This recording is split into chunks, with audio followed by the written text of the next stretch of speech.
Bom dia a todos, bom dia aos presentes aqui hoje, é uma alegria recebê-los, também a quem está online ou quem eventualmente vai assistir essa programação futuramente. Então, uma alegria recebê-los aqui e também porque estamos com um convidado internacional, Francesco Montanari, que é advogado especializado em questões agroalimentares e que vai trazer para a gente muito da sua experiência e conhecimento do que vem acontecendo, as mudanças importantes na Europa, né, em termos de regulamentação, e que vem fazendo grandes transformações no modo de pensar, no nosso mindset, né, em relação ao consumo, em relação à produção, né, logística. Então, muito bacana ter você aqui com a gente, Francesco.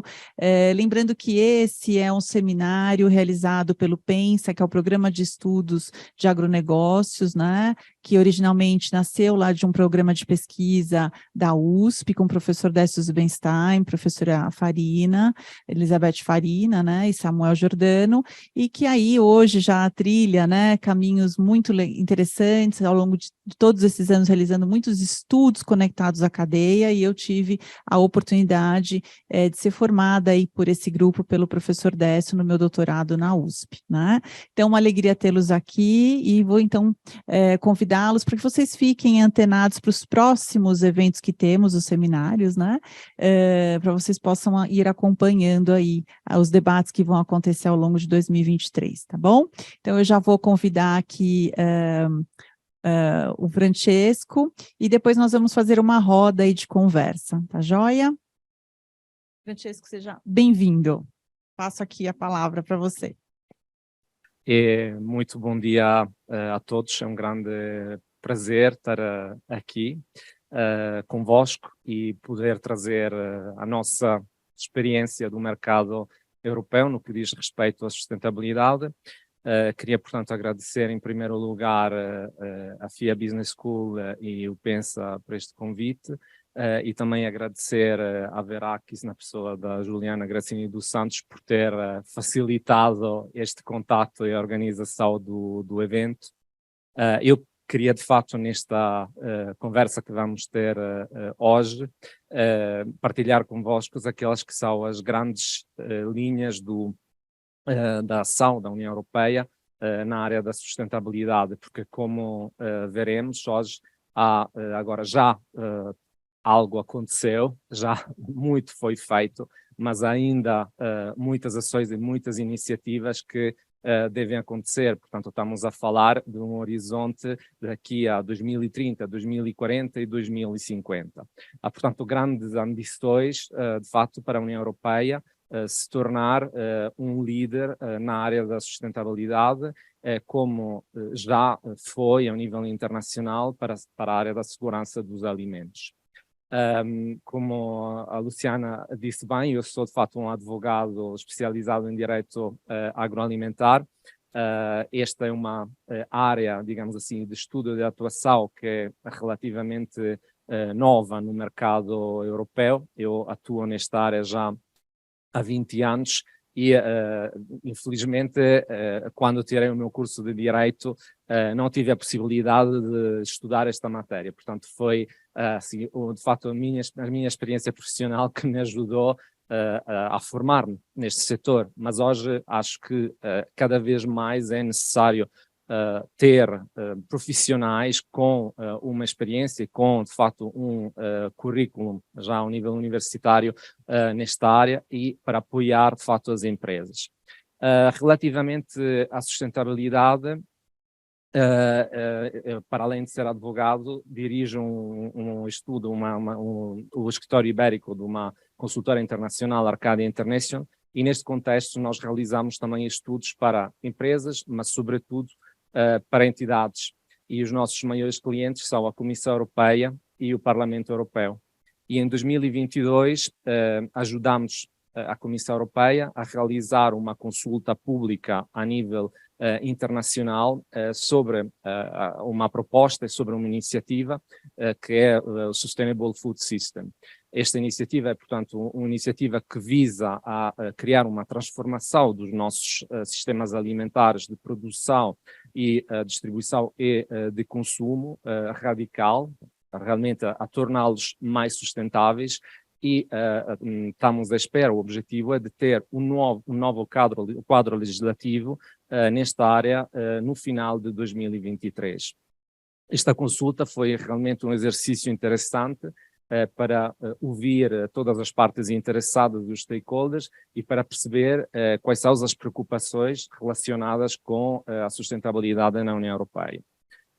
Em primeiro lugar, pronto, eu queria partilhar aqui os resultados desta consulta, que são particularmente importantes porque vão influenciar, de facto, aquilo que a Comissão Europeia irá propor, provavelmente, no final deste ano. Há uma grande questão, que é uma questão jurídica, que é uma questão que tem a ver com as definições. Na União Europeia, mas também ao nível internacional, nós não temos hoje uma definição de sustentabilidade. Portanto, o que é uma sustentabilidade? A sustentabilidade, o que é uma prática agroalimentar sustentável e precisamos também de outras definições. A resposta que os stakeholders nos deram é sim, precisamos. Há uma definição, por exemplo, um conceito que na União Europeia se fala muito, que é o conceito de food environment, ou seja, que tem a ver, de facto, com um ambiente em que os alimentos são produzidos e comercializados.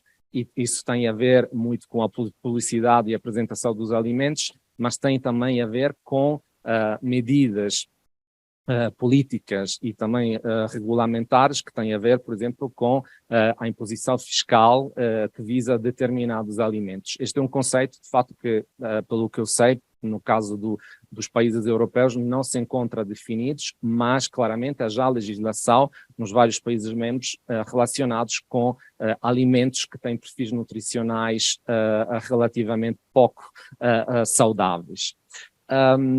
Posto isso, outra exigência que resulta desta consulta que realizamos é a necessidade de desenvolver uma política europeia de sustentabilidade dos sistemas alimentares que, de fato, abranja os 3 pilares da sustentabilidade.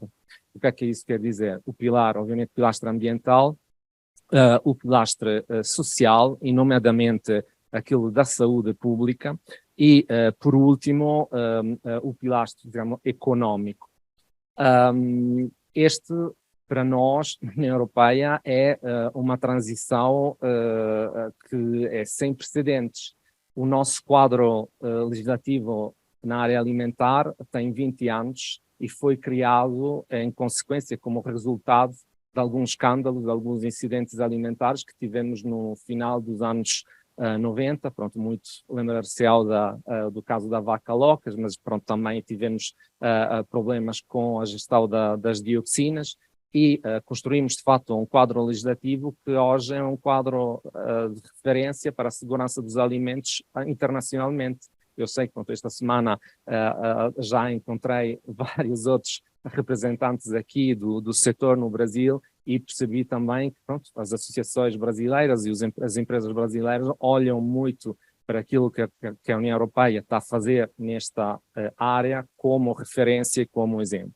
E agora falaremos daqui, diria, aos próximos 20, 30 anos de sustentabilidade. Portanto, estamos numa outra vertente, viramos a página e a ideia será aquela também de exportar esta mentalidade, este modus operandi e os nossos padrões também para outros países. Claro que há uma série de preocupações no momento em que a União Europeia irá fazer isso. Isso tem, assim, olhando para o nosso mercado, tem a ver com a realidade do setor agroalimentar europeu, porque 99% das nossas empresas são pequenas e médias empresas e até a maioria são microempresas. Portanto, é legítimo perguntar-se como é que estas empresas conseguirão, de fato, responder e cumprir com estes novos requisitos que ainda não sabemos bem o que é que implicarão. É claro que para realizar uma transição deste género tão radical e tão importante, será necessário também prever medidas de apoio para que estas empresas possam realmente alcançar estes objetivos, portanto, apoio financeiro, mas também estou a pensar em períodos transitórios para poder realmente adequar-se à legislação. E depois há uma outra questão, que é aquela do comércio internacional. A União Europeia, obviamente, pretende continuar a ter as trocas comerciais com os próprios parceiros. Bem sabemos que o Mercosul é, para nós, um dos parceiros chaves, e também aqui não sabemos ainda se estes requisitos, estes padrões de sustentabilidade aplicar-se-ão também às empresas sediadas fora da União Europeia. Muitos das associações profissionais que representam a produção e a distribuição na União Europeia pedem claramente de ter um level playing field, ou seja, que os nossos requisitos sejam cumpridos pelas empresas europeias e também por outras empresas. Mas esta é claramente, diria, uma partida completamente, um jogo todo em aberto e, como sabem, todas estas medidas deverão depois ser submetidas, notificadas e escrutinadas no seio da Organização Mundial do Comércio. Portanto, é toda ainda uma página para escrever. Para além deste quadro legislativo, que, como diria, é uma proposta de que estamos à espera para o final de 2023, há, no entanto, uma série de medidas que já foram implementadas ou que estão a ser implementadas na área da sustentabilidade. E queria aqui destacar algumas, tendo em conta as diferentes vertentes da sustentabilidade, portanto, ambiental, social e económica. Na área ambiental, já tem-se feito muito ao nível do packaging, que é um grande problema em termos, obviamente, de impacto ambiental negativo. E já a partir de 2021, a União Europeia proibiu a comercialização de determinados produtos de plástico de utilização única. Estes são produtos para embalagens para alimentos, mas também outros tipos de produtos, portanto, da categoria non-food, e abrangem, por exemplo, palhas, pratos, talheres, outros recipientes invólucros e copos para bebidas que consistam de um material que é o poliestirene estendido. Esta é uma medida que já está em vigor, como dizia, desde 2021, e há também medidas adicionais que estão a ser propostas também para reduzir adicionalmente cada vez mais a utilização de plásticos e também para tornar especialmente as embalagens alimentares cada vez mais reutilizáveis, portanto em prol de uma economia circular. Outra área assim, da sustentabilidade ambiental que a União Europeia tem trabalhado é aquela do desperdício alimentar. Segundo as estatísticas da Comissão Europeia, 10% do desperdício alimentar é atribuível, é imputável às operações ao nível do retalho, do varejo. Okay? Pronto, foi-me dito que aqui no Brasil, devo dizer, varejo, do food service e também de comportamentos não sustentáveis e não responsáveis no lar, portanto, nas casas dos consumidores. E aqui há um problema de que, aliás, falámos muito esta semana com as empresas brasileiras, porque também percebi que é um problema aqui no Brasil, e que tem a ver com a indicação dos prazos de validades nas embalagens dos alimentos. De facto, na União Europeia acontece que temos diferentes menções conforme o tipo de produto. Portanto, se está a tratar de um produto perecível, teremos uma data de limite de consumo. Se tratar de um produto não perecível, temos uma data de durabilidade mínima, que na formulação portuguesa tem assim, este wording, consumir de preferência antes do fim. E esta é uma formulação que claramente, talvez infeliz, se posso dizer, porque não é percebida pelos consumidores, e os consumidores acham que depois desta data o alimento já não é bom para ser consumido. Portanto, deitam essencialmente fora alimentos como azeite, massa, arroz e que claramente, pronto, terão em termos de segurança todas as características que façam com que o alimento possa ser consumido também depois desta data. Portanto, nesta semana, exatamente nestes dias, a Comissão Europeia com os Estados-membros está a discutir e a negociar medidas para esclarecer esta menção e realmente, pronto, a contribuir para o combate ao desperdício alimentar. Temos também, ao nível europeu, e isso é mais assim para o futuro, um problema de greenwashing, portanto, o abuso de alegações relacionadas com o impacto dos produtos alimentares e não alimentares no ambiente e estamos à espera já com um certo atraso, porque era uma proposta que devia ser publicada já em 2022 de uma regulamentação para os green claims. Portanto, isso também é outra, assim, a fronteira é outra ambição que a União Europeia tem. Passando agora para a parte da sustentabilidade social, eu acho que a União Europeia e o Brasil têm muito em comum em termos de problemas de alimentação saudável, portanto, em termos de população em sobrepeso e com obesidade. A União Europeia tem feito já um trabalho excelente nesta área, ao nível, sobretudo, da informação ao consumidor, mas trata-se de um problema de saúde pública, que, portanto, claramente não poderá ser resolvido simplesmente com medidas que têm a ver com a rotulagem ou com a publicidade. E, infelizmente e curiosamente, a União Europeia não tem uma competência muito importante, legislativa, em termos de saúde pública. Tem mais uma competência de coordenação das políticas de saúde pública nacionais.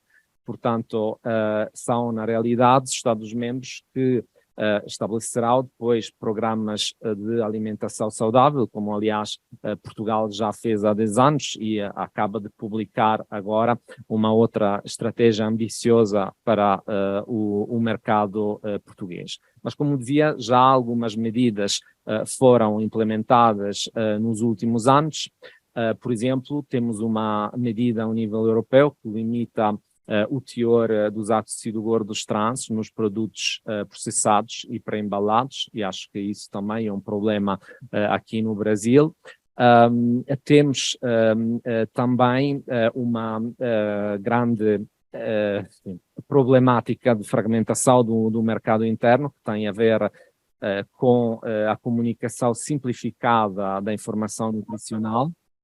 Ao nível da rotulagem, temos uma harmonização completa para tudo o que é rotulagem back of pack, portanto, na parte atrás das embalagens dos produtos alimentares, mas no que toca à parte do front of pack, a Comissão Europeia e a União Europeia optou em 2011 por deixarem os Estados-membros livres de desenvolver e testar diferentes esquemas e abordagem.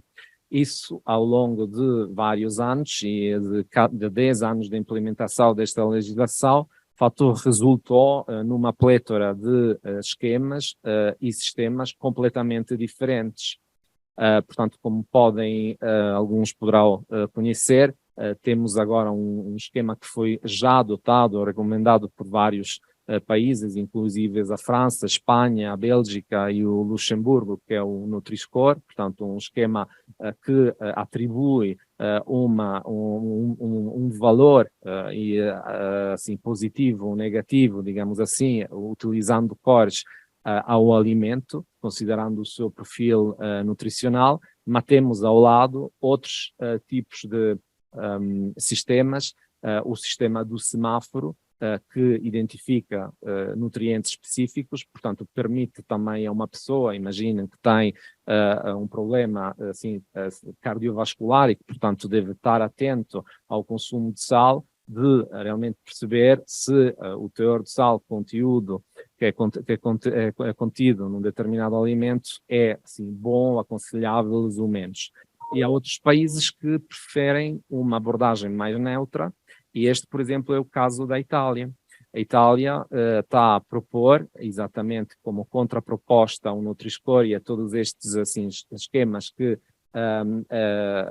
essencialmente resultam numa avaliação positiva ou negativa dos alimentos, tem um sistema que se inspira a um sistema de pilhas, de baterias, portanto, indica essencialmente em que percentagem, em que medida um nutriente contribui para assim, aquilo que são, de facto, os valores diários de ingestão recomendados. Como já tive assim, a oportunidade de dizer durante esta semana de palestras que eu dei aqui em São Paulo, estamos neste momento à espera de uma proposta da Comissão Europeia. Também esta proposta devia já ter sido publicada em 2022, mas há aqui uma questão política importante que deverá ser resolvida. Ou seja, já não estamos a falar, diria, de questões científicas. Claro que será importante perceber se um sistema é mais eficaz do outro em termos de compreensão pelo consumidor final, mas há um problema político e de decisão, de negociação ao nível europeu. Portanto, esta proposta que a Comissão Europeia irá apresentar deverá, de facto, ser negociada e decidida conjuntamente com outros 27 Estados-membros. Diria especialmente os países do sul da Europa têm uma grande preocupação com estes esquemas como o Nutri-Score, que dão esta avaliação, pronto, com cores, portanto, estilo do semáforo aos alimentos, porque alguns produtos que fazem parte, que integram a nossa dieta mediterrânica, não têm uma avaliação pronto, boa. Imaginem, pronto, um azeite, por enquanto, nunca chegará a ter o máximo da pontuação, portanto, a cor verde mais brilhante. E a mesma coisa, outros produtos que fazem parte dos nossos produtos tradicionais, portanto, que são abrangidos pela legislação europeia na área das indicações geográficas. Sempre na vertente da saúde, um outro desenvolvimento que é preciso monitorizar de perto tem a ver com as bebidas alcoólicas. O consumo de álcool é um problema também na União Europeia, quase em todos os países. Já há muito tempo que também estamos a considerar medidas para reverter este consumo não responsável de álcool e as consequências que este tem em termos de desenvolvimento de doenças não transmissíveis. Uma medida que já foi adotada e implementada como autorregulação pelo setor das bebidas alcoólicas, e falo aqui, portanto, do vinho, das bebidas espirituosas e da cerveja, é de proporcionar mais informação sempre na rotulagem. Isso tem a ver com a lista de ingredientes e tem a ver também com a informação nutricional. Mas a ambição, sim, do legislador europeu vai muito para além disso, porque sempre este ano estamos à espera de uma proposta que harmonize e que regulamente advertências de saúde nas embalagens e, pronto, nas garrafas das bebidas alcoólicas. O que é que são estas advertências de saúde? São as advertências que já no mercado europeu se encontram, por exemplo, nos maços de tabaco. Essencialmente a alertar o consumidor que o produto pode, de facto, causar um impacto negativo na saúde pública ou na saúde do consumidor e, portanto, pode causar, por exemplo, o cancro. Esta é uma questão, como podem imaginar, muito controversa, também porque há alguns destes produtos, como o vinho, que, mais uma vez, faz parte da nossa cultura e da nossa tradição alimentar. E há também um problema de fragmentação do mercado europeu, porque enquanto estamos à espera desta proposta harmonizada da União Europeia, há, entretanto, outros Estados-membros, alguns Estados-membros que já deram os primeiros passos para adotar esta legislação. e o primeiro, assim, de todos foi a Irlanda. A Irlanda já tem uma lei nesta área, com algumas indicações para determinadas doenças e para todas as bebidas alcoólicas que tenham um teor alcoólico superior a 1,2%. Esta medida já foi aprovada e agora foi recentemente notificada em fevereiro de 2023 à Organização Mundial do Comércio. Eu estou à espera que, para além, obviamente, deste debate ao nível europeu, que já tivemos e que já está a criar grandes tensões, pronto, entre os nossos países, os membros da União Europeia, vai também gerar uma grande polémica e grandes críticas também com os nossos parceiros comerciais. Queria concluir esta panorâmica falando um bocadinho da parte da sustentabilidade económica, e este também é uma questão bastante difícil de abordar do ponto de vista jurídico e regulamentar, porque não há sempre assim, um magic bullet point para resolver os problemas e as questões económicas. Na União Europeia temos tradicionalmente um problema que é, diria, crónico de desequilíbrio em termos entre os vários atores da cadeia agroalimentar. Portanto, temos especialmente a parte da produção primária dos agricultores, que tem um poder de negociação económica reduzido face, obviamente, aos outros atores que são intermediários ou transformadores ou os grandes retalhistas.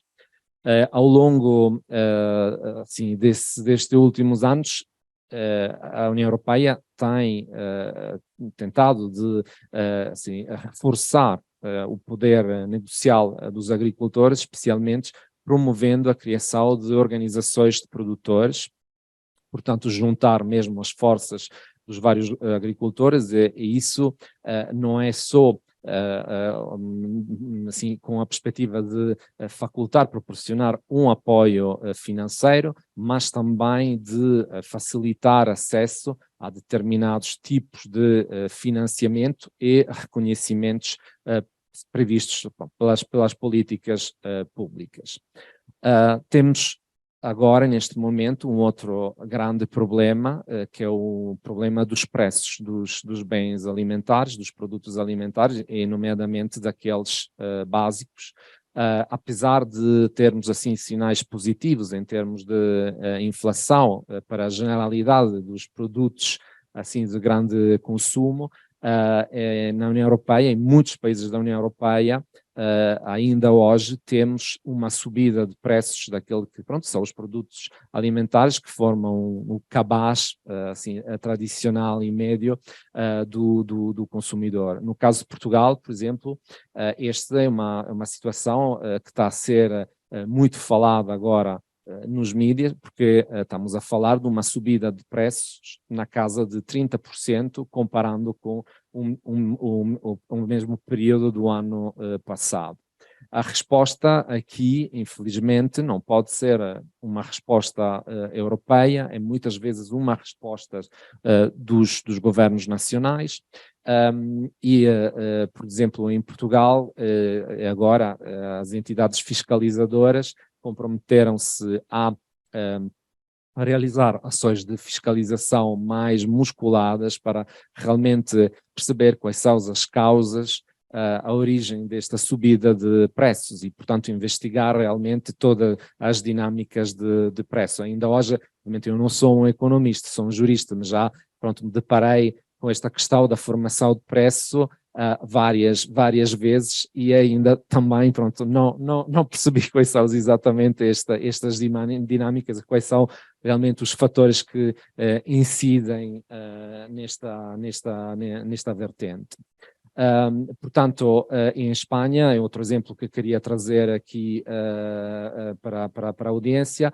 A Espanha adotou uma outra abordagem, uma outra solução, que é aquela, por exemplo, de suspender a aplicação do IVA nos bens de consumo alimentar, exatamente para garantir a acessibilidade económica destes produtos para todos os consumidores. Portanto, como estão a ver, é todo um cenário que ainda deve ser, de facto, trabalhado e que está em fase de definição. Há aqui, portanto, diria uma série de desafios, mas também de oportunidades para todas as empresas e operadores que queiram comercializar os próprios produtos na União Europeia. Na vertente da sustentabilidade, diria que o desafio e o compromisso é aquele realmente de acompanhar todo este processo de perto, também para estabelecer, assim, com grande antecedência, qual será o impacto para outros mercados e o impacto para o comércio internacional. Ou seja, se também estes requisitos de sustentabilidade de que estamos a falar realmente terão uma aplicação extraterritorial. Em segundo lugar, diria que há também uma série de oportunidades, porque a União Europeia está a desenvolver uma política de alimentação saudável que também passa pela procura de proteínas alternativas. Temos apostados em imensos, por exemplo, nas algas, nos insetos para o consumo humano e, no geral, na categoria dos produtos plant-based.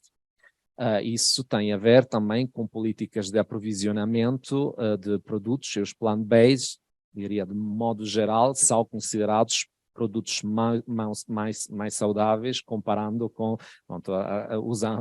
os produtos carnes convencionais e tradicionais. Portanto, o Brasil, enquanto grande produtor e exportador de frutas e legumes e vegetais, tem aqui claramente uma janela de oportunidade para se posicionar assim, perante o mercado europeu, pronto, de forma assim, eficaz e importante. E há também uma outra vertente em termos, diria, de oportunidades, e que é aquela dos novos alimentos.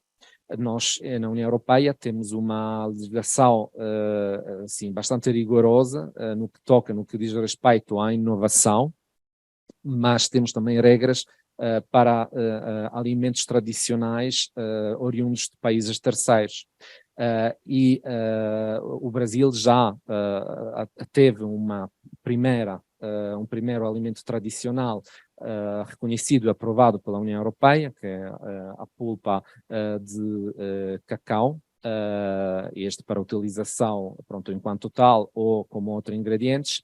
E eu e a minha equipa estamos neste momento a acompanhar a Confederação Nacional da Agricultura do Brasil para a apresentação de um dossiê técnico para aprovação de um fruto tradicional do Brasil, que é o umbu, e que é um fruto assim, que é oriundo de uma das regiões assim, semiáridas do Brasil, e que, portanto, poderá ser, de facto, o segundo alimento tradicional.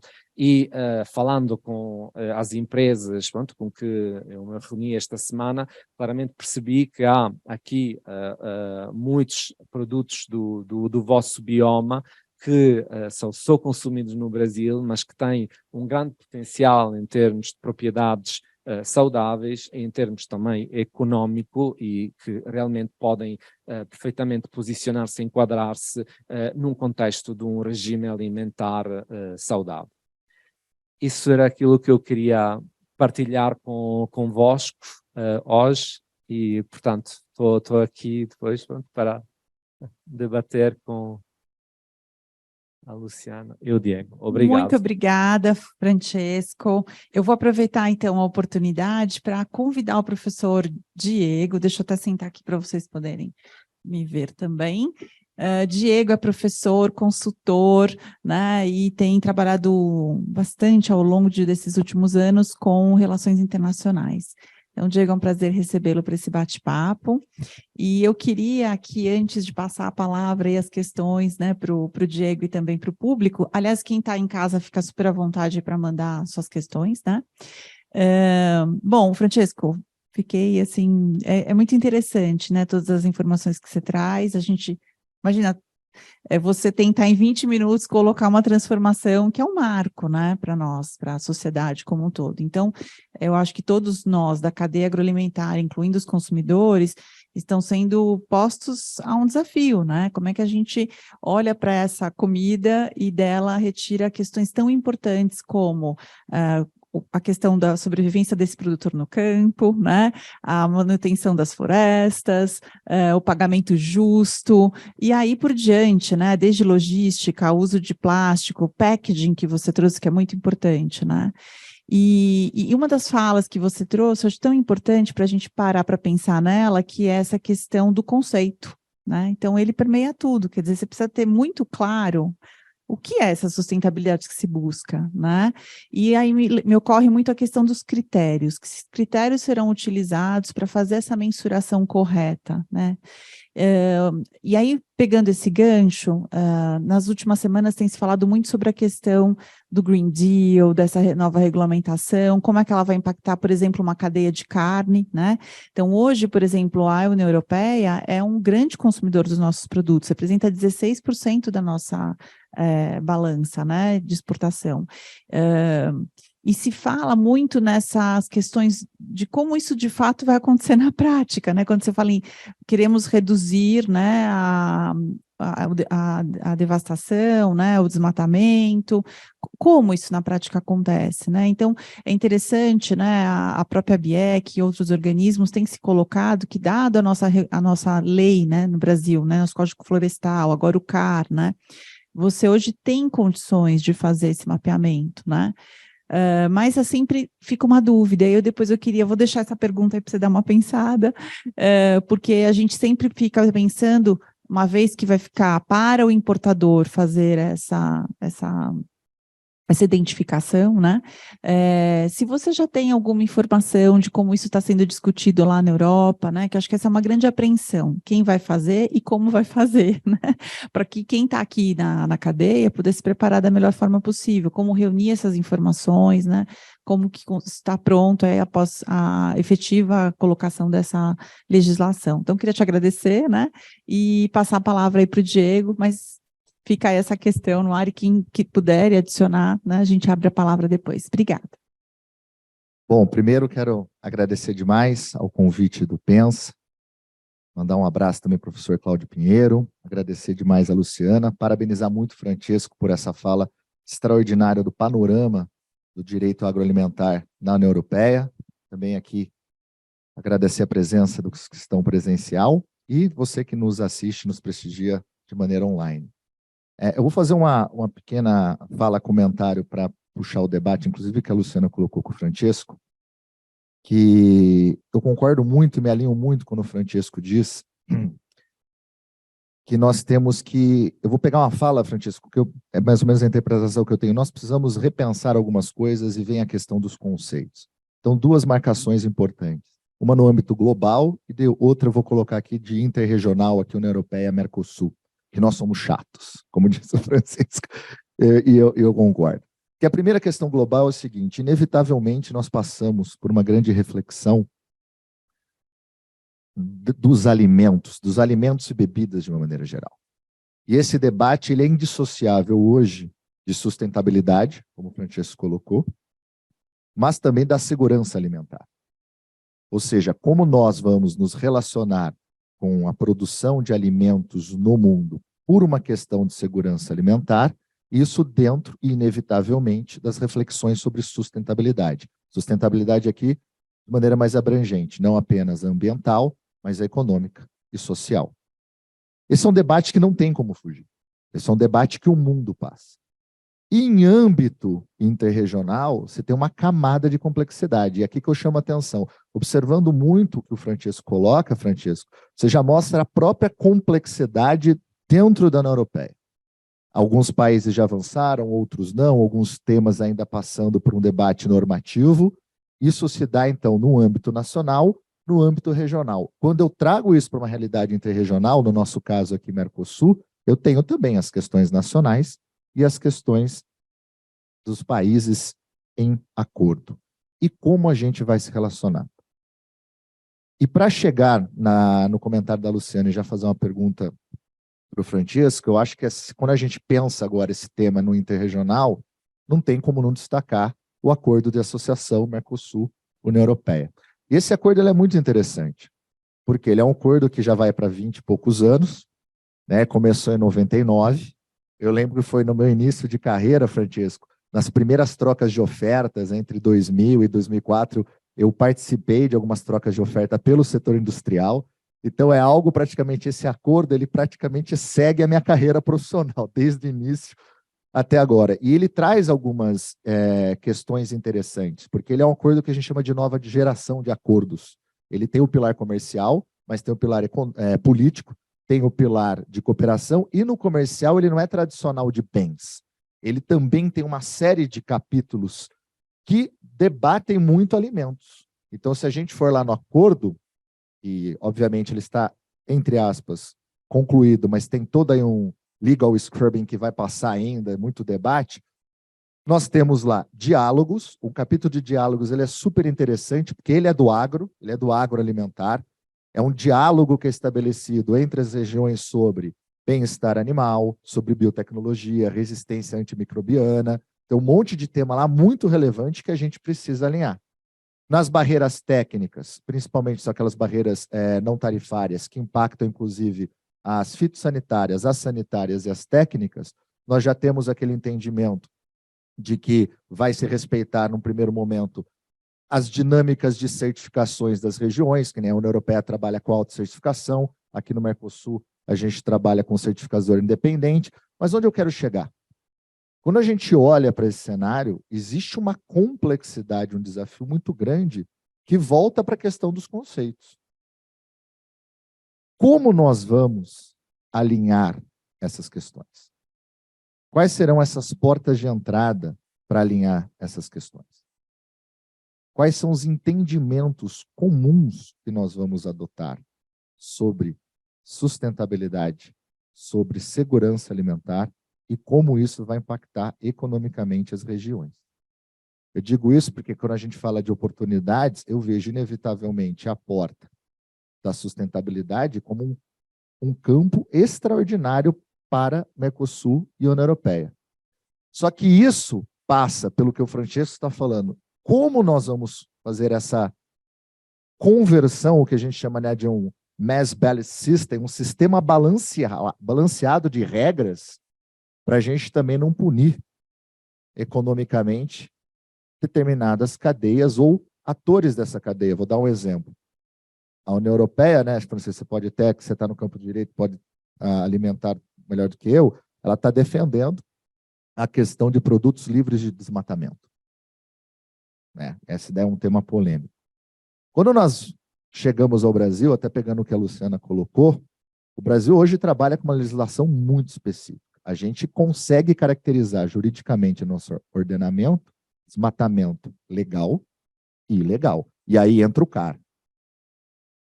A União Europeia vai ter esse entendimento? Desmatamento legal é desmatamento legal, mas não significa, estrito sensu no conceito, livre de desmatamento. Ele é legal. Até porque nós temos um contexto territorial, um contexto de desenvolvimento completamente diferente. Como nós vamos fechar essa conta? Por isso que eu acho essa vinda do Francesco extraordinária, Francesco, porque eu acho que a gente precisa aprender muito. Nós precisamos intensificar o diálogo, porque o diálogo na esfera diplomática ele está caminhando. As participações dos setores, elas estão em um grau relativamente em alguns setores mais, outros menos, mas falta gente da sociedade, as universidades, os especialistas, que a gente intensifique essa relação Mercosul-União Europeia para que a gente tenha esse entendimento. Então, voltando à pergunta da Luciana, dentro desse contexto, dos conceitos, como a gente pode avançar para começar a ter esses entendimentos comuns, Francesco? Porque uma coisa é prestar consultoria para uma empresa, pontualmente. Agora, como a gente, como duas regiões, pode alinhar esses conceitos para conseguir explorar as oportunidades entre os países? Agora, eu estou menos numa pergunta técnica e mais uma pergunta de quem atua internacionalmente com essa complexidade das normas.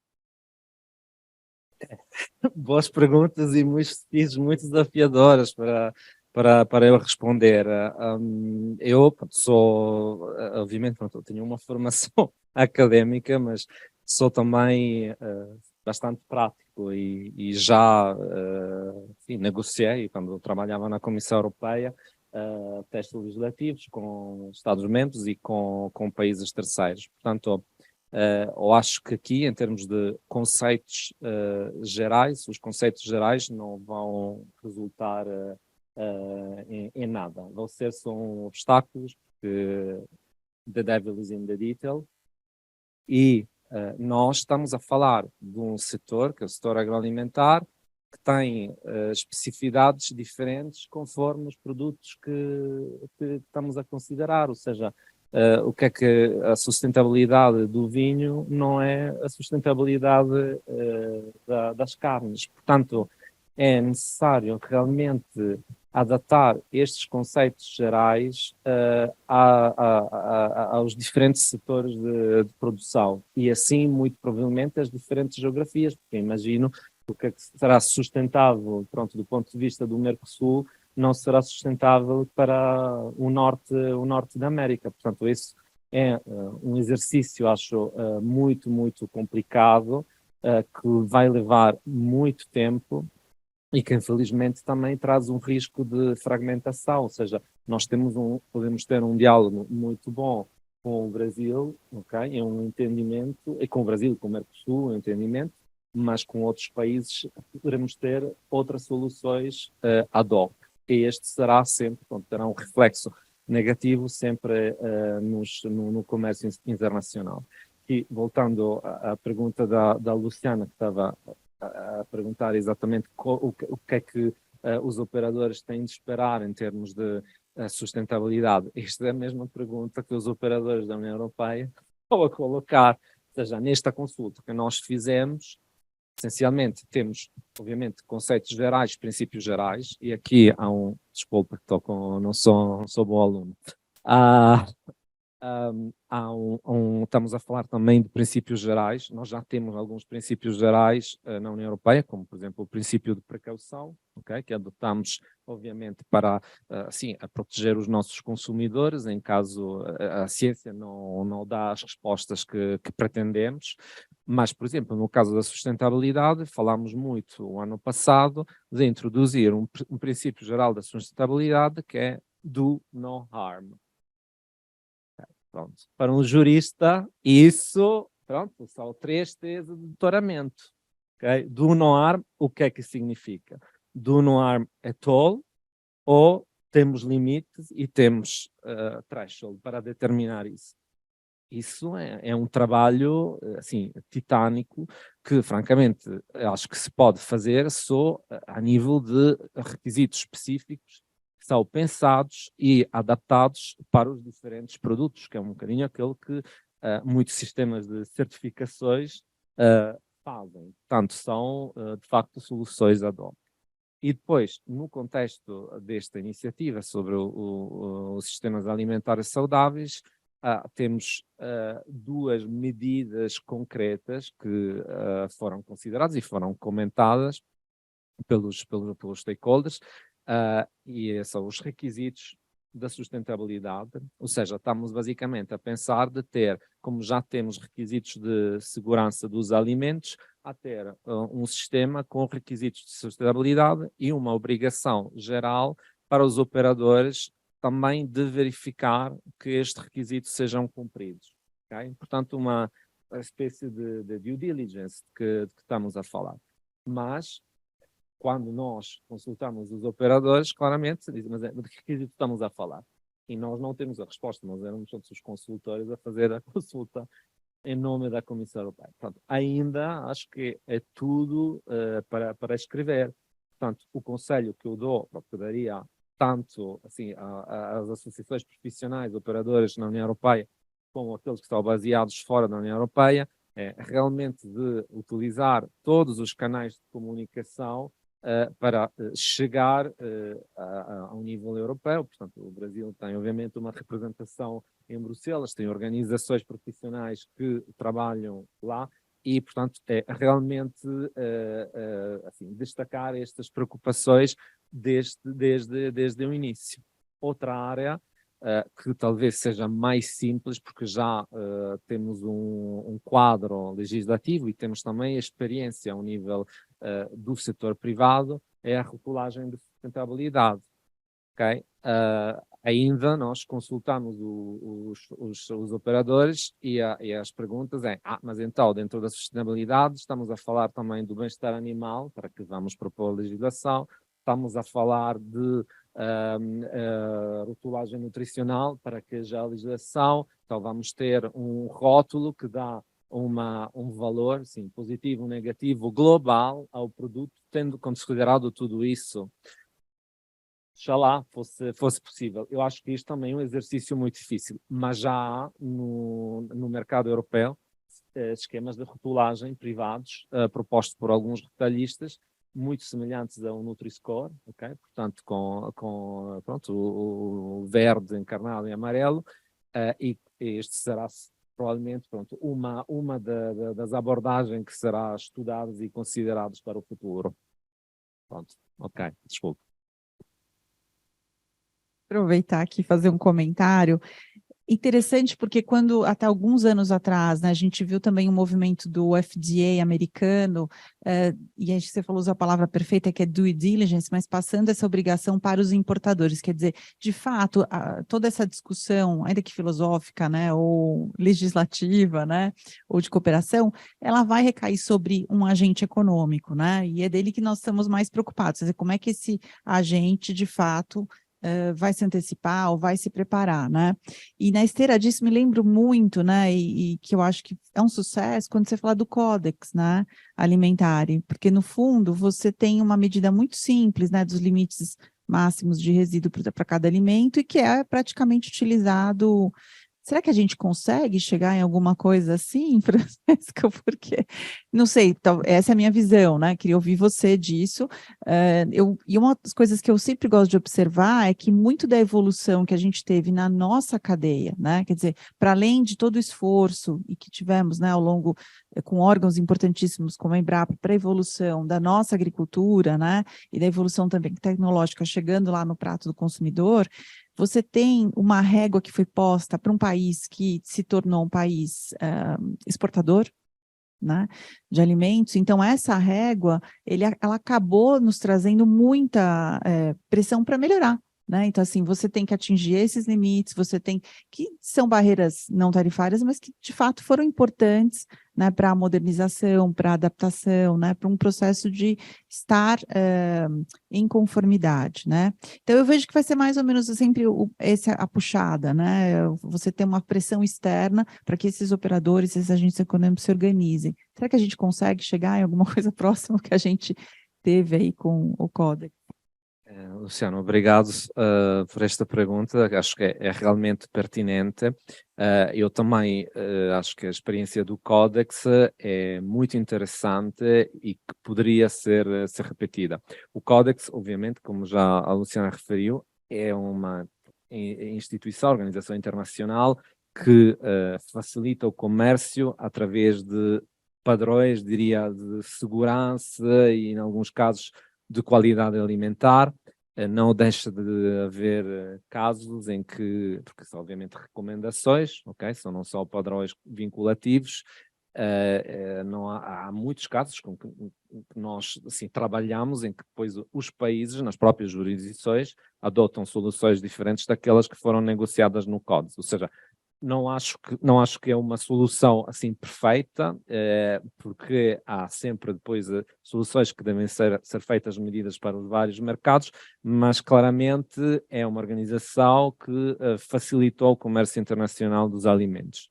Agora, nesta perspectiva, claramente aqui nos falta uma organização semelhante a nível internacional que se encarregue da sustentabilidade, ou seja, qual é hoje a organização internacional que pode, de facto, abranger e discutir e negociar todas as vertentes da sustentabilidade.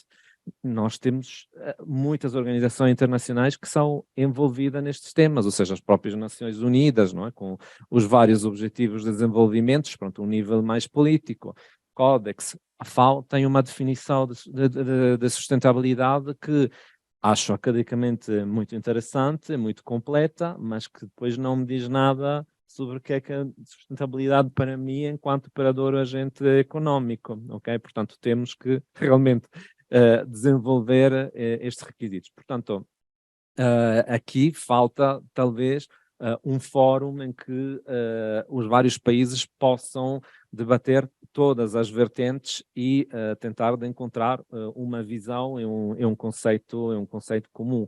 Mas por enquanto não vejo isso. Isso seria claramente, enquanto, obviamente, grande advocate do livre comércio, algo feito a escala internacional, mais que num acordo comercial, mesmo entre dois blocos importantes como os nossos. Ou seja, preferiria algo que fosse realmente a escala global.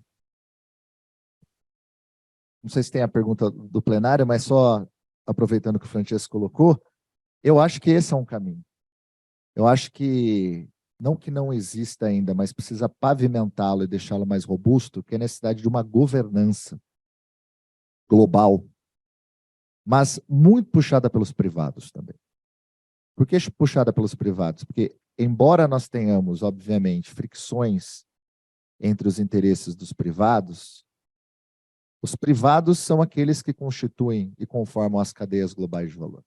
Então, eu vou dar um exemplo. Eu acho que numa das grandes oportunidades da gente repensar o agroalimentar com a sustentabilidade passa pelo Brasil, de maneira imprescindível. Por quê?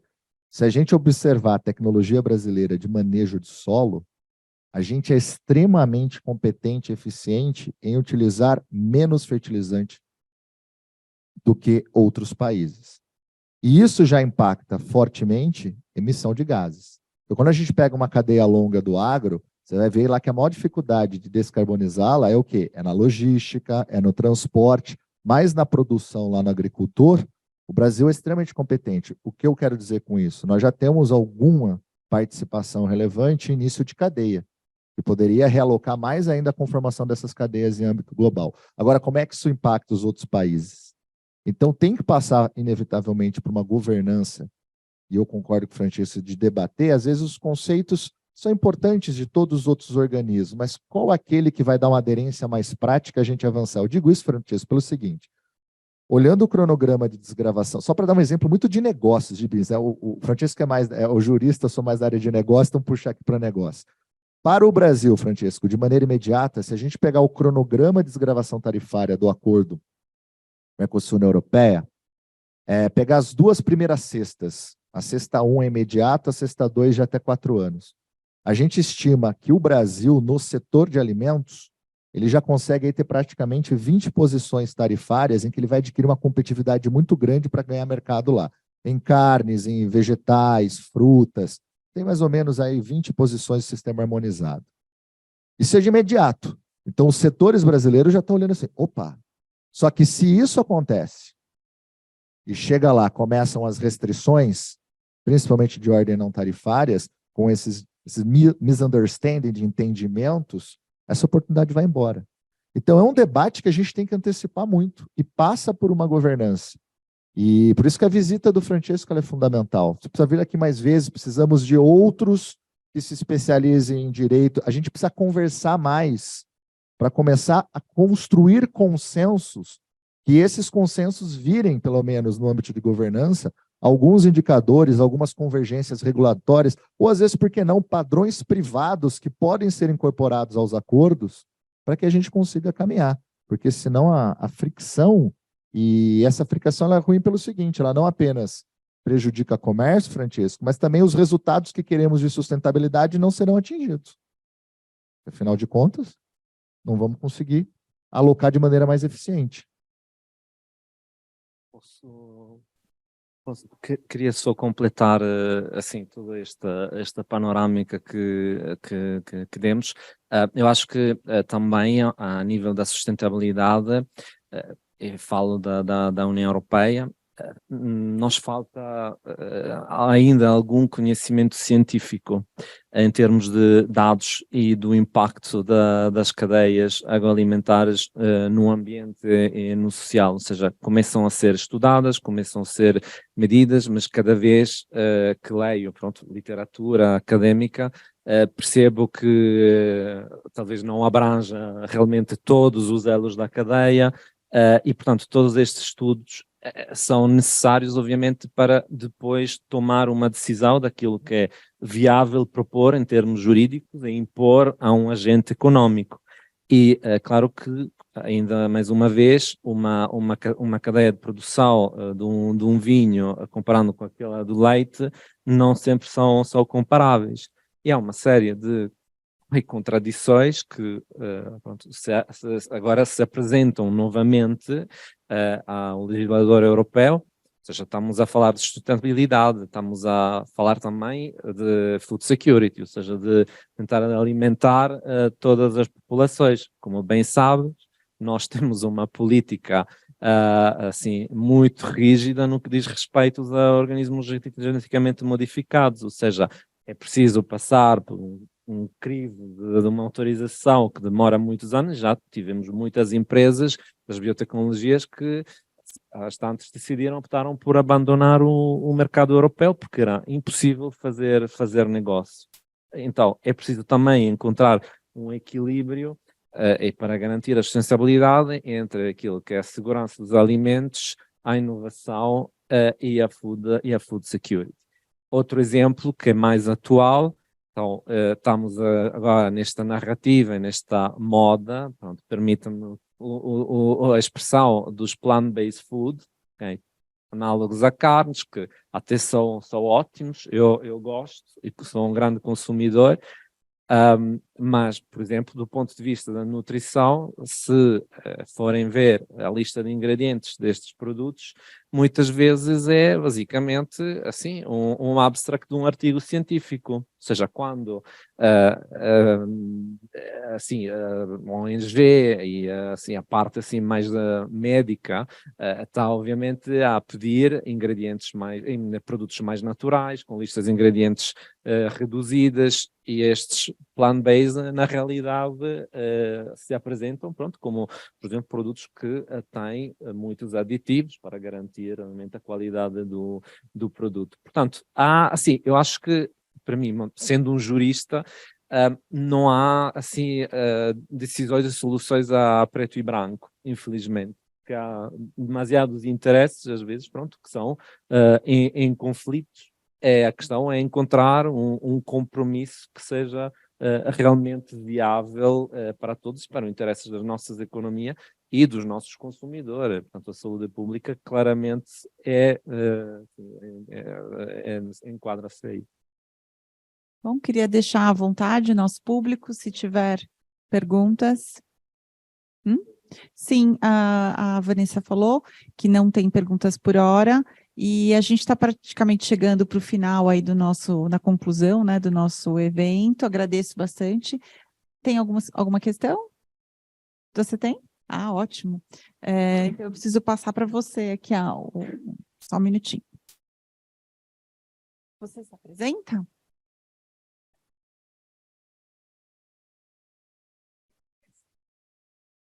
Boa tarde, meu nome é Kaique Reis, eu sou engenheiro agrônomo, formado pela Unesp de Jaboticabal, e atualmente moro aqui em São Paulo e trabalho com marketing, né?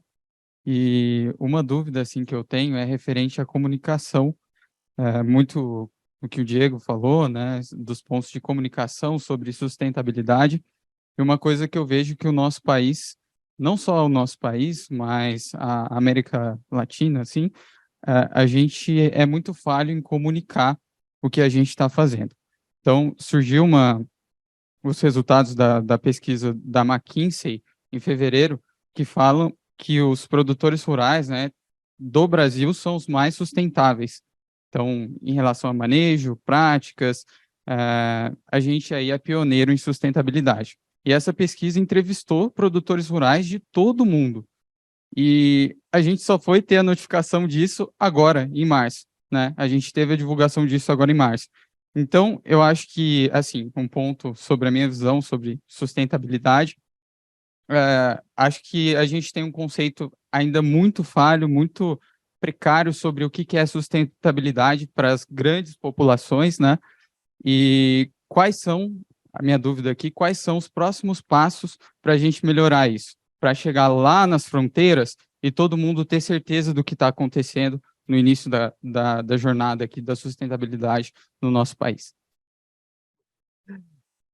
Obrigado pela pergunta, obviamente. Eu vou responder do ponto de vista da União Europeia, porque obviamente é um mercado que trabalho, que conheço sim, melhor, e o tema da comunicação da sustentabilidade é realmente muito importante, e como já tinha referido durante a minha apresentação inicial, nós estamos no início da legislação, estamos realmente a pensar como é que temos que regulamentar a comunicação, a rotulagem, partindo, obviamente, do conceito da definição da sustentabilidade. Agora, posso dizer que eu próprio, mesmo estudando esta matéria, não tenho um quadro bem claro daquilo que irá acontecer e que requisitos serão princípios gerais, serão regras assim mais pormenorizadas iremos ter. Sem dúvida, isso acontecerá, haverá uma proposta para a regulamentação das alegações, pronto, verdes, dos green claims, que assim, é iminente. Entretanto, o mercado, como sempre, não está à espera da legislação, não é? Portanto, nós temos também muitas autocertificações, certificações independentes que estão a surgir, e uma que acho que, pronto, sobre que juridicamente, legalmente, tenho sempre muitas dúvidas, que são certificações que indicam que o resíduo é zero de pesticidas. E já, pronto, e já se for uma assim, certificação independente, estou mais sossegado quando fazemos assessoria legal.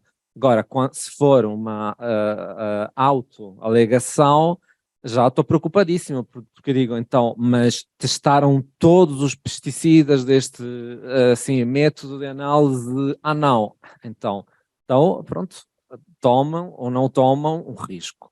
Fiscalização ainda é muito leve, poderá haver, não é muito intensa, poderá haver diferenças entre os países, mas estamos mesmo a aprender, ok? Portanto, é um caminho que acho que podemos fazer de mãos dadas com outros países.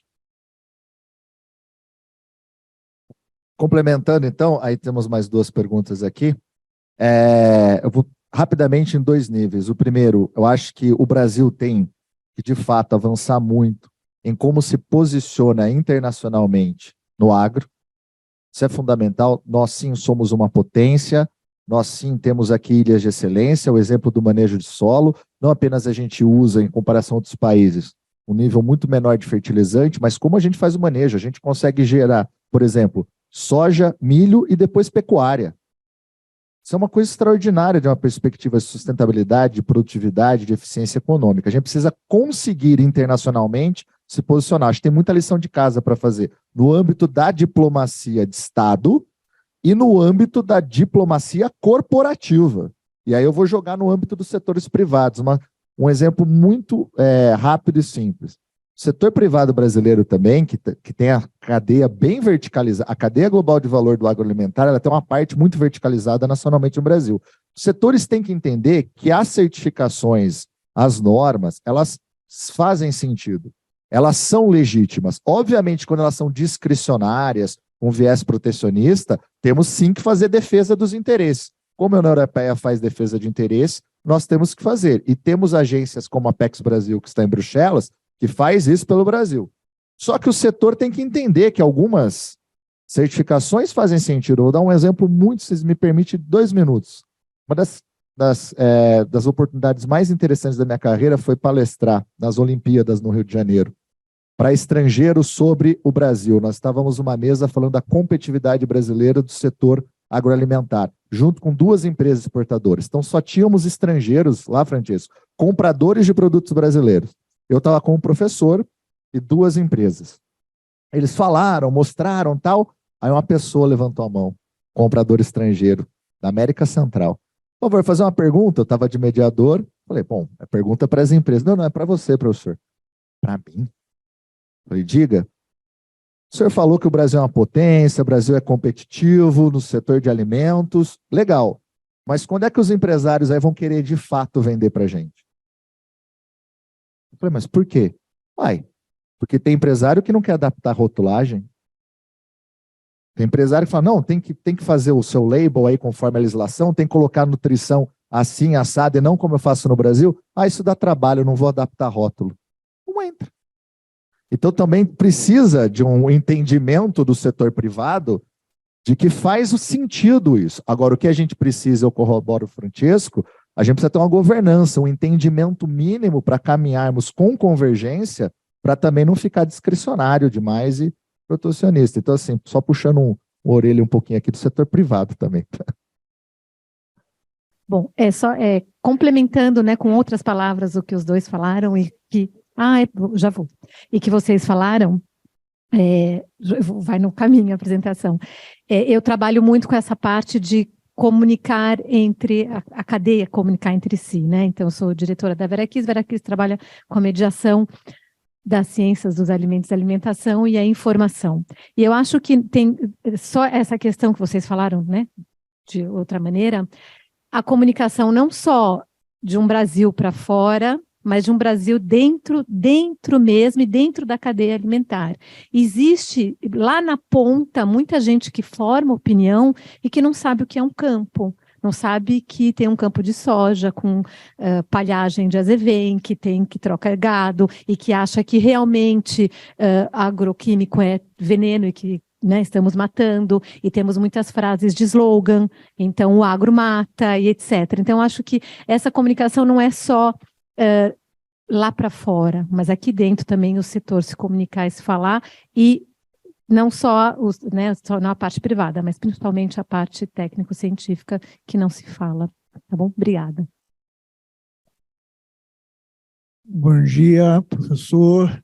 Parabéns pela palestra. Meu nome é Jorge Souza, sou engenheiro agrônomo formado pela Universidade Federal de Pelotas e concluí agora o meu MBA aqui na FIA, inclusive acho que alguns são meus professores aqui, meu MBA em agronegócio aqui na FIA. Sou consultor de empresas. Minha pergunta é um pouco mais, digamos assim, genérica, não especificamente em relação à comunidade europeia e as relações com o Brasil. Nós temos hoje 1/3 da população mundial que a gente sabe que tem uma dificuldade muito grande de acesso, inclusive, a alimentos. Não é uma questão de escolha, é uma questão de poder comer alguma coisa. E a gente percebe que, tanto em termos de legislação, quanto em termos de todas as exigências e todo o ambiente que se cria na questão da sustentabilidade, ela acaba, como o próprio professor Diego falou, em muitos casos sendo um pouco discricionária, e eu diria que rumando muitas vezes em direção à criação de uma elite de consumo cada vez maior, que são aquelas pessoas que têm acesso, que têm nível cultural, que têm acesso a nível econômico para poder ter acesso a essa, digamos, a todo esse arcabouço que se forma em torno da sustentabilidade.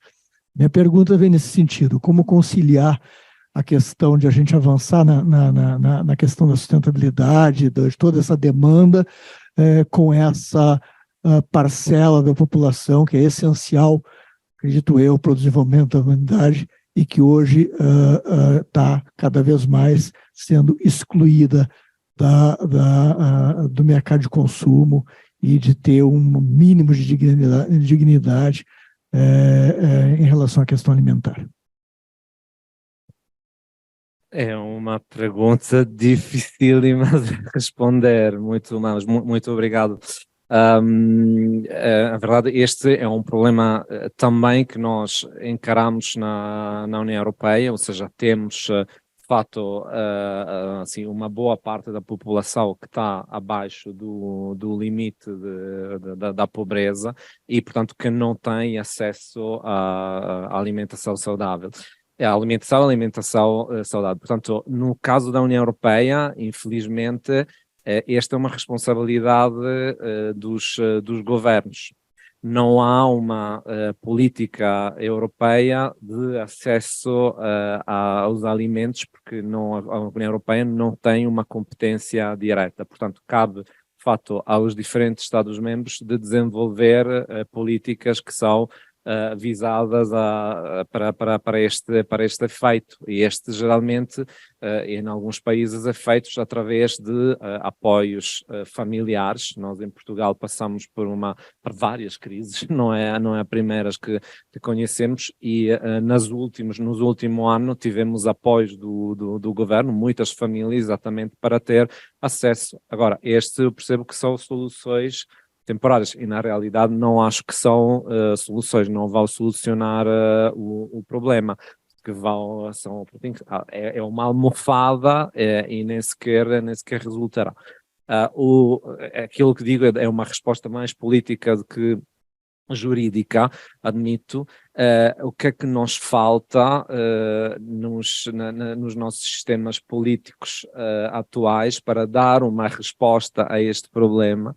São governos que tenham uma continuidade durante mais de 3, 4 ou 5 anos.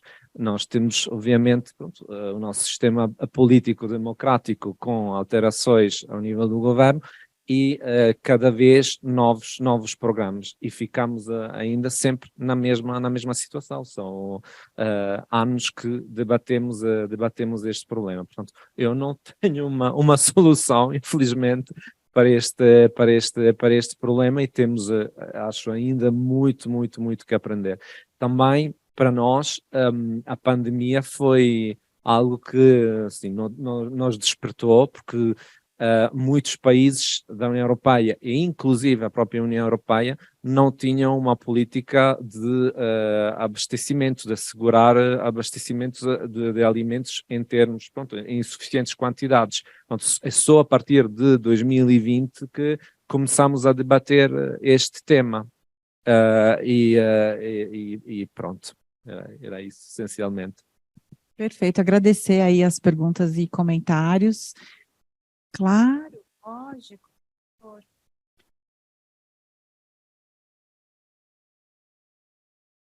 Oi. Boa tarde a todos. João Carlos dos Santos.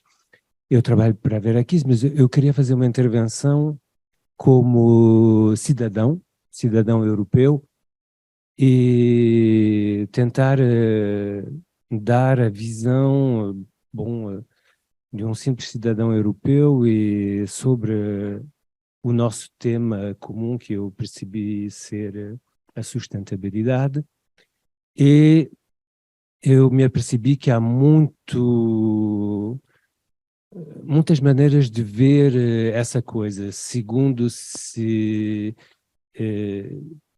isso se vê do ponto de vista de operador econômico, de científico, de jurídico, etc. Eu queria dar a minha visão como cidadão. Eu acho que a comunidade europeia, ela, desde há uns anos, tende a seguir uma evolução do cidadão que faz pressão para que os políticos aceitem a mudança de visão do cidadão do mundo. Quer dizer que muitas vezes no passado o cidadão comia o que estava ali para comer, não é? Olha, temos isto e não temos outra coisa, não havia muita escolha, não é? Desde que há um pouco mais de escolha, com mais capacidade de compra, o cidadão está vindo, será que eu posso comer melhor? Não sabia, então vou tentar comer melhor, não é? Porque é bom para a minha saúde, é bom para a sociedade, para o custo da sociedade, para o governo, é bom para toda a gente que se eu comer melhor.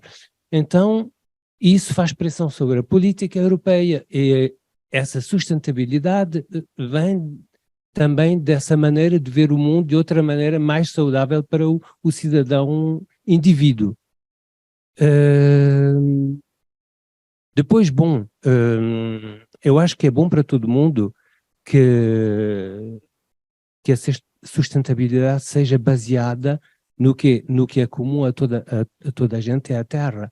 E a terra vai oferecer oportunidades para os operadores econômicos, vai oferecer oportunidades para a paz mundial, porque se os produtos são produzidos corretamente, é porque a terra está bem tratada. Há tanto assunto diferente que já não sei onde é que eu estou, mas eu acho que a posição da União Europeia é baseada na pressão do consumidor, e que os operadores económicos eles devem entender essa posição, e será bom para toda a gente. Perdi um pouco o fio da conversa. Pode ser? Eu só vou então me despedir, nós estamos chegando ao final, complementando as duas falas e a do Jorge, é o seguinte: o debate sobre sustentabilidade, principalmente da segurança alimentar, como eu tentei falar no início da minha fala, eu acho que são indissociáveis. Segurança alimentar é uma pauta, sustentabilidade é uma outra pauta, que são indissociáveis, que é o tema do agroalimentar contemporâneo. Passa por um pacto global. Se vocês observarem o que a China vem fazendo em segurança alimentar, tem muita coisa também. Mas a solução, Jorge, na minha perspectiva, passa por um pacto global, e nós temos que assumir uma coisa. O problema da segurança alimentar, ele é totalmente político. Não é tecnológico, não é econômico, que isso a gente resolve. Ele é político. Por isso que ele é complexo. Pegando aqui, tem pressões de setores diferentes da sociedade civil, setor privado nacionais, esses nacionais nas regiões, e isso no mundo. Então vai ser muito difícil fechar essa conta, mas ele é político. Inclusive, só dar uma dica, aqui no Brasil, Francesco, a gente tem um grupo que estuda essa questão da segurança alimentar, de fome no mundo, no âmbito das relações internacionais, lá na Universidade Federal da Paraíba, é o FOMERE. Eles têm uma relevância internacional considerada, liderado pelo professor Tiago Lima. Reconheço o núcleo, se tiver mais interesse, procurá-los. E vou terminar aqui agradecendo o Francesco, dizendo que a gente precisa conversar mais com a União Europeia, precisamos aqui, setores acadêmicos, sociedade civil, conversar mais, chegar a consenso, porque eu falo, por mais que tenhamos problemas, quando a gente começa a conversar, a gente começa a observar os nossos consensos, que são maiores do que os dissensos. E como é político, eu vou terminar aqui passando a palavra, citando um autor brasileiro, que é José Lins do Rego. Ele tem uma passagem num clássico dele que ele fala: o problema não é não ter o que comer no deserto. O problema não é você passar fome no deserto. O problema é você não ter comida no paraíso. Por isso que é um problema político. Comida a gente tem. Muito bem, agradeço bastante aí os comentários. Sobre a sua fala, eu queria comentar, Kaique, que foi feito o ano passado, no âmbito do movimento Todos a uma Só Voz, né, união de várias organizações, associações, um levantamento, uma pesquisa de percepção dos brasileiros sobre o agro. Então, tem tudo a ver com essa questão da comunicação, com o que a Juliana comentou, né? Então, a pergunta era, realmente os brasileiros entendem, né, sobre a contribuição do agro de alguma maneira ou não, né? E a gente viu que a pesquisa, a gente tem mais pessoas neutras, né, do que pessoas que não vão colaborar ou têm uma visão negativa. Então, esse é um ponto muito positivo. Quer dizer, ainda que a gente não esteja se esforçando tanto assim para fazer essa comunicação, o brasileiro no seu dia a dia está atento, né? Então, a sua colocação foi muito boa. Eu acredito, como você, que a pressão da sociedade civil, dos consumidores, daquele que está recebendo o produto em casa, está gastando dinheiro para isso, né? E a pandemia foi um ponto importante, as pessoas pararam para olhar mais no que elas estavam comendo, a origem desses alimentos. Então, essa é uma força importante, né? E que isso vai pressionar um grande ator, que é o ator da iniciativa privada, né? Então, hoje você olha para as grandes indústrias alimentícias, elas correndo atrás para realmente atender essa demanda desse consumidor ávido, não só por um bom alimento, mas um alimento conveniente, que atenda a sua vida corrida, né? Então, eu acho que esse é um desafio importante dos governos, sem dúvida, mas é um pacto da sociedade, né? É um pacto da sociedade nos vários meso, micro, né, e macro ambientes das nossas nações, né, globais. Então, eu queria agradecer bastante, queria deixar só que vocês dessem uma última palavra aí para os nossos que nos acompanharam até aqui, né? Se vocês quiserem deixar mais alguma palavra, alguma recomendação para a gente encerrar, então, esse encontro. Muito obrigada. Muito obrigado, Luciana. Eu queria só completar, comentar algo relativo ao consumidor. Nós trabalhamos muitíssimos também com os consumidores para perceber quais são as tendências e o que é que os consumidores querem, especialmente porque fazemos a avaliação das políticas públicas, ou seja, são aquelas avaliações que depois vão definir as grandes regras, os grandes requisitos. É sempre curioso ver que quando questionamos o consumidor europeu quer tudo. Quero saber a origem, quero saber de onde vem este produto, quero que o produto tenha esta qualidade. E depois, aquilo que vai influenciar realmente a escolha do consumidor, ou seja, o fator número 1, não deixa de ser o preço. Então, todos estes requisitos, estes elementos que vamos adicionar e toda esta informação que um operador vai proporcionar e vai facultar, vai disponibilizar ao consumidor, tem um custo, meus amigos, ok? Tem um custo, ou seja, segurar a origem e certificar que realmente vem daquela região e daquela quinta, tem custos que vão refletir-se nos nossos alimentos, o que faz com que, por exemplo, nós temos ainda ao nível da produção biológica um grande desequilíbrio entre os diferentes países europeus. Por exemplo, Itália, França e Alemanha já têm, diria, quase uns 50% de produtos biológicos e de produtos convencionais, com a mesma localização nas prateleiras dos supermercados e quase com o preço idêntico. Em Portugal, há uma diferença de preço que, francamente, acho que desmotiva qualquer consumidor a comprar um produto biológico porque pode custar 2 vezes ou 3 vezes mais. Portanto, exatamente. Último recado para todos aqueles que estão a ouvir e também para os presentes. Do nosso lado, eu acho que é realmente necessário acompanhar todas estas discussões que estão a ser feitas na União Europeia, mas contribuir também de uma maneira construtiva e crítica, ou seja, os nossos parceiros comerciais podem realmente trazer uma experiência, como no caso da lei do desmatamento que o Diego falou, que é tudo um know-how que falta aos decisores políticos europeus. Portanto, os decisores políticos têm realmente que utilizar o conhecimento dos operadores, são aqueles que realmente vivem o dia-a-dia em implementação das regras e podem realmente avaliar o impacto daquilo que vai ser proposto, e os nossos parceiros comerciais são essenciais para este feito. E muito obrigado. Diego, uma última palavra. Só agradecer ao convite, agradecer demais e parabenizar o Francesco. Francesco, venha mais vezes ao Brasil, traga os seus colegas, a gente traz mais colegas, a gente precisa intensificar as relações, os debates, para que a gente chegue aí, que eu repito, se a gente sentar para conversar, temos mais consensos do que dissensos. Obrigado.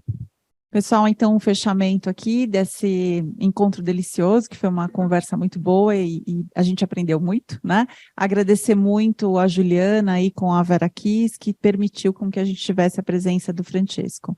Então, agradeço a todos e esperamos encontrá-los num próximo seminário do Pensa.